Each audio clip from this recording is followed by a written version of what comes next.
des messages ont fuité sur les réseaux sociaux. Des alertes ont été faites. L'ASBL Génération Boji Sangara, répertoriée sur la liste des structures que l'État subventionne, aurait reçu jusqu'à 200, quelque chose des millions de dollars. 247 millions. Rien que pour le dernier l'exercice en cours 2025. Certains estiment que cette structure a bénéficié d'un traitement de faveur. Parce que son promoteur, Aimé Boji, était au budget depuis 2021. Non, bénéficier d'un traitement de faveur. Et vous dites, bénéficier, oui, la structure est bien répertoriée. Voilà. Je voudrais qu'on reprenne tout au début pour que je comprenne mieux. La structure est bien répertoriée, c'est ce que vous dites. J'étais en train de dire ceci. En plus bref, oui. La structure Génération Aimé Boji Sangara est bel et bien répertoriée. ABS, GABS, répertoriée parmi les 4816 structures qui bénéficient de l'accompagnement de l'État congolais dans divers domaines. Qu'est-ce qu'elle fait concrètement? Mais à ce stade, répondez à mes questions. Qu'est-ce qu'elle fait? Elle est spécialisée dans quoi? La structure, c'est quoi son activité? La structure, elle est dans plusieurs domaines. Ouais. Elle construit les écoles. Elle est dans la formation. Elle est dans la pêche et l'élevage. Elle est dans plusieurs domaines. Mais à ce jour, tous les rapports faisant foi, la structure n'a bénéficié d'aucun rang de l'État congolais. Je dis bien tous les rapports faisant foi. Comment le certifier?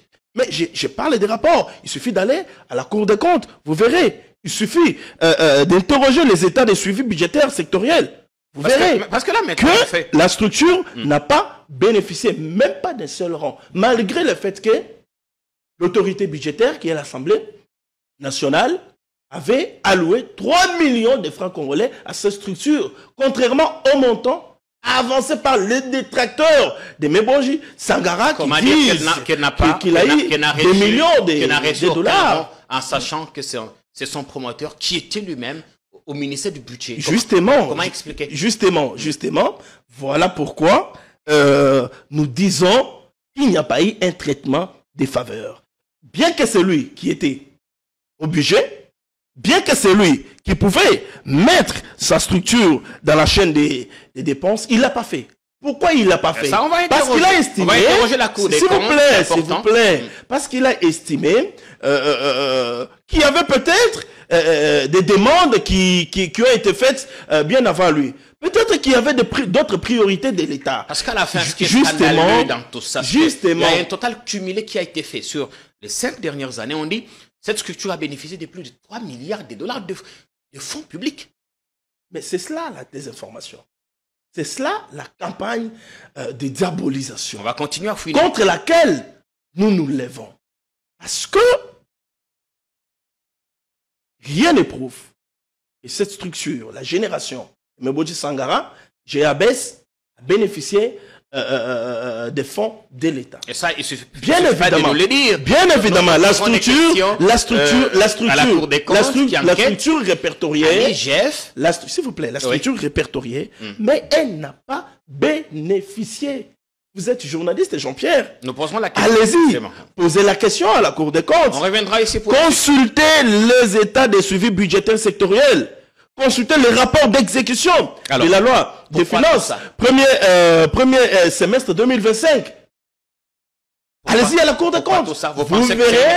Vous verrez que cette structure n'a pas bénéficié. Parce qu'on est en train d'acquérir. Et donc c'est une campagne qui vise à salir l'image de quelqu'un qui est au point de devenir président de l'Assemblée nationale. Et donc c'est la congolaise. Des cadavres dans ses c'est à la congolaise. On connaît comment ça se passe au Congo. C'est à la congolaise. Pas seulement au Congo, c'est la politique africaine, la politique de façon globale. Tu fais bien de le dire, c'est la politique de façon globale. Des coups bas, parfois on se donne des coups en dessous de la ceinture. Continuer à fouiner. Voilà un peu. Nous allons continuer à fouiner. Nous reviendrons ici avec des nouveaux éléments en posant la question, notamment à la Cour des comptes, à l'IGF, pour mieux comprendre si les générations Aimé Boji Sangara a pu bénéficier d'un quelconque soutien de l'État. Et ces soutiens s'inscrivaient dans quel cadre? Il était estimé à combien? Sur quelle période? Des questions pertinentes qui méritent d'être posées et auxquelles vous méritez d'avoir des réponses. Nous reviendrons ici